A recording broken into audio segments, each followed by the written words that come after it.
Inside IT Automation, a ScriptRunner production. All right, so here we are with another Inside IT Automation episode from PSConf 2024 in the beautiful city of Antwerp.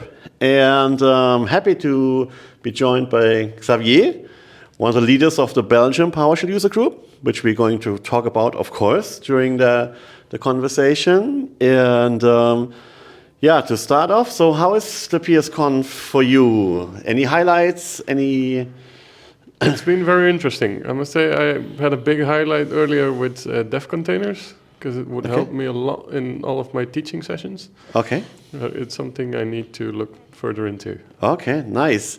And so maybe give a little background on your IT journey. When did you start using PowerShell and why, and things like that? Well, I'm about 11 years now into my career. And quite early on in my career, I started with PowerShell because I was kind of sick of doing redundant and stupid tasks. And so, like any good IT guy, I'm quite lazy, and anything I can automate that makes my life easier and less boring, I do. Okay, and what version was that at the time? At the time, it was still version 3. Okay, so all right. The good old days. Okay, good, the good old days. And so, any specific use cases that you started with? Mostly in the beginning it was AD. There's a lot of things I did in AD, and then it evolved along the way depending on what resource was required for my consulting job. Okay. So I went from AD to Azure to just setting up servers with specific things like DSC. I also went over to do some SharePoint, which was a less fun experience. Okay. That might just be due to SharePoint being more difficult. And well, now I ended up restarting the Belgium user group. Yeah. It was really fun to do. Yeah, so that's of course something we're also going to talk about. So coming back to when you started PowerShell, were there any specific things that help you to get up and running, to get into the PowerShell stuff? Did you already, you had some development knowledge, I guess, already, right? Yes, well, when I went to school in Belgium, we get a bit of both worlds, because back in the days you had a specific line between development and infrastructure world, where you, at the end of your school, you need to pick, but they gave you a very broad information perspective on development and infrastructure. Which did make it easier to pick up another language. Well, basically, if you know one, it's quite easy to switch to another. Yeah. And so PowerShell was the first choice for a lot of Windows things. It is still the first choice. That is the easiest way. Yeah. Are you also doing things with Python or something? I do sometimes do things with Python. Like, for example, if you need a Discord bot, Python is really easy to do it. Okay. So I did have a Discord for the debug a bit, didn't really pick up, which I had a few bots that I've written for. Okay. It's a really fun thing to do sometimes, to change it up and do something else. Yeah, absolutely. So as we heard on Monday, when we saw the numbers for the, who's using Windows PowerShell, who's using PowerShell 7, which was kind of almost 50-50, I think. Yeah. As you're working for customers, so are there any also customers who say, oh, we're all using Windows PowerShell, or are they open to PowerShell 7 as well? To this day, I haven't had one client that used PowerShell version 7. Okay. Mostly when I come in, I start to use more PowerShell, because generally they still like to click stuff, apparently. Yeah. And I introduce it more, and I speak mostly for bigger organizations, and it's more complicated to get that new version of PowerShell in, because that's something they need to maintain. It needs to be the last version, because it's based on .NET. Yeah. And I think as long as it doesn't come out of the box, it will still be complicated to get that explained to companies. Like, these are the advantages, this is better. Yes. Because they are like, but the 5 works and it's in the box, so why should we change? Yeah. And I hear that a lot. Also here during the conversations with people, that looks like this is the main issue, right? It's not coming out of the box. I have to deploy it, and if I have a big environment, it's not that easy, right? No, Yeah. So, because we already mentioned that you restarted the Belgium PowerShell user group. Yes, correct. So it went away at one point, and then you brought it back now in 2024. Exactly. Right? Yeah. So it died out with Corona because everybody was forced to stay at home. So the in-person part of it, which was really important for the user group, it died away, and many other online alternatives opened up, and so many people drifted away towards that. And then last year at PSConf, there were a lot of Belgians, and they were like, "Where is our user group? And how can it be that it's not there?" And then it ended up with me like saying, "I'm starting it. Fuck it, let's go for it." And then one thing led to another. Yeah. Awesome. And you have Merlin, who's Merlin your is co-organizer, the right? co-organizer. Yeah. Which is one of the old organizers from the user group before. Okay. So you can get some experience. Yeah, it does bring a lot of legacy and information that they had in the past, things they did.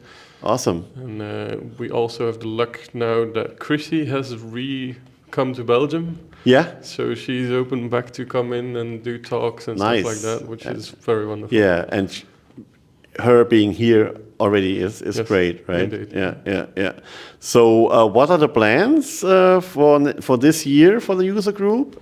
This year for the user group, we are going to have another in-person meeting, which is going to be end of August, beginning of September. Okay. There's no exact date yet because we're still looking at a good location. Okay, cool. So to find this user group, we will have the link in the description, of course, of the video. So you have a website, you are on LinkedIn, and you're on Twitter. We are on Twitter /X, but we noticed that it doesn't really work, and people are drifting away from it. Yeah. Like so LinkedIn and your website. LinkedIn and our website is still our main ways to find us. We also have Facebook, but Facebook is also kind of done. Yeah. So because here, obviously, it's in Antwerp, there are already a lot of Belgians also here in the conference. So any new faces, any new people that you can introduce the user group to? We had quite a new faces, and of course I introduced the group to them because that is the ideal place. But we're still about the same group. I think 75% was the same group as we had last year at PSConf.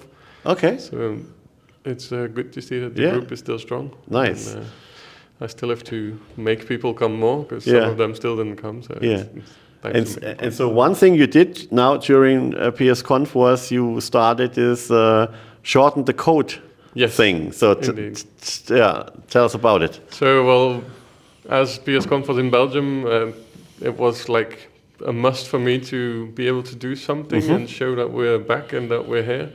And so we had the idea to bring back a competition called Shorten the Code, which back in the days when it was still in Germany, Thomas Weltner did. Okay. And so basically you get a piece of code, which doesn't have to be anything complicated, and you make it as small as you can within the boundaries of PowerShell. Okay, and who came up with the code itself? Was it you or? I made up the code itself, which it was actually more complicated than you think, because finding something easy and that always works and always gives the same thing is more complicated than you would think. And what does the script do? Basically, in simple, it calls up an API, it finds some jokes, and then you look for a programmer joke, a random programmer joke, and then you just return that joke in first the question and then the punchline. Yeah, okay, and how many characters has the original? The original code? Had 223. Okay. And so it started on Tuesday, right? It started on Monday. Monday. Okay, and the winner will be announced tomorrow? Thursday at 1, there will be an announcement for the winner. Okay, and how many did already join in? We now have about 26 competitors. Wow, nice. Nice. Quite a good return. Okay, and so you already viewed them to see what came in? And so what is the result? You already have... Well, basically the top 3 is definitely filled. Okay. There's one sticking up far below, we'll say, because it's far below the rest in code length. Okay. And then there's like 5 or 6 that are stuck on the same level, so we'll have to use the get random to randomize it up. Okay, and can they go back? Let's say tonight they have the best idea ever. Can they go back? Definitely. And until 6, so they will have to hurry. Okay, nice. And did you get any feedback from people who joined? I must say, I noticed in the emails that many people said that it was really fun to finally do the bad thing and make it as horrible as you can to read it. Yeah. And that I did have some trouble sometimes understanding what they did. Okay. Which made it interesting for me as well to see how far you can pull it something very small. Yeah, and I mean it's fun, right? It is really fun. Yeah. Awesome. So, and are there any prizes they will get? Yes. PSConfEU was so charitable to provide us with 3 Lego boxes that we could give as a prize. Wow, nice. Okay, there's some motivation. Definitely motivation to... Lego always works, right? Generally. Yeah. Cool. Some bit more than others. Yeah, that's true. Nice. So we talked about what will happen with your user group, other session, and will you stick with the in person only, or?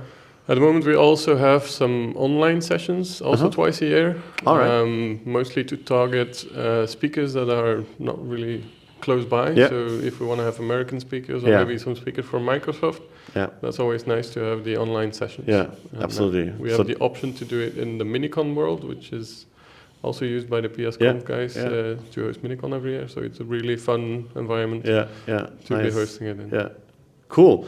Because that's what I experienced. Ryan and I, we run the PoSh user group Rhein-Neckar in Germany, and right now we are online only, which has the advantage of I can get someone like Jeff Hicks presenting because it's online, right? Opens some doors. Yeah, but as you said earlier, of course, the interaction, seeing each other, I think that's one of the even sometimes more important than the talks themselves. Is being able to talk to people that do the same thing and just pinpointing their ideas. Because you don't always do the same thing as somebody else, and they could be explaining some stuff, and you think, "Damn, I should have done that before," and it just didn't come up yet. And then it's wonderful to pick each other's brain or help each other out when they're stuck somewhere, which is really nice. So maybe for someone who is about to start using PowerShell, would you have any tips how to start with PowerShell scripting?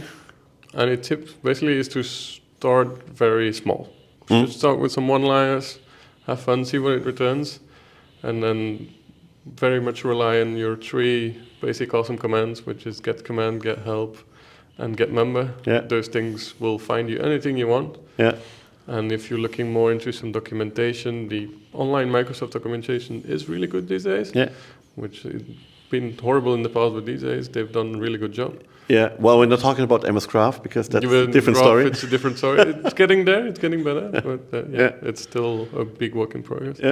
And if you're looking into lecture, I would go more to a month of luncheons, which is a really good book. And that really gets you started and going. Absolutely. All right, great. So thanks for coming by. It was great talking to you. Thank you for having me. And we still have tomorrow, so the conference is not over yet, so probably more fun, more sessions. Definitely. So again, thanks for being part of this Inside IT Automation conversation, and see you later. See you later. Bye.